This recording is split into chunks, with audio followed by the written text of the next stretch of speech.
সকাল সকাল বন্ধু ফোন করে বলছে যে এক জায়গায় যাওয়া হবে, তুই রেডি হয়ে চলে আয় বাইরেতে। তাই আমি বাইরে গিয়ে দেখি না ও আমাকে বাইক নিয়ে নিতে চলে এসছে। দুজন মিলে চলে যাই মলঙ্গাতে পরোটা কিনতে।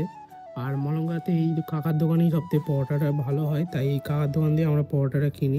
পরোটাটা বাড়িতে রেখে দুজন মিলে আবার বাইক নিয়ে যাচ্ছি একটু পৈলানের দিকে, কারণ ওর বাইকে তেল শেষ হয়ে গেছিলো। তাই ও বলছিল পেট্রোল পাম্পে গিয়ে একটু তেল মারবে।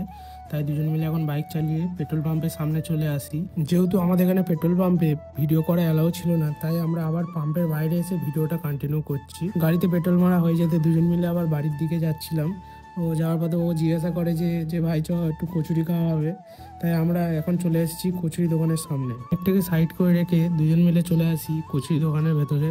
ও এখান থেকে আমরা দুজন মিলে তিনটে তিনটে করে কচুরি নিই। কচুরি খাওয়া কমপ্লিট করে আবার চলে আসি বাড়ির দিকে। এখান থেকে ও আবার বাড়ির দিকে বেরিয়ে গেল। ও আমিও এখানে ব্লগটা এন্ড করছি। তো ব্লগটা ভালো লাগলে তোমরা লাইক করে দিও।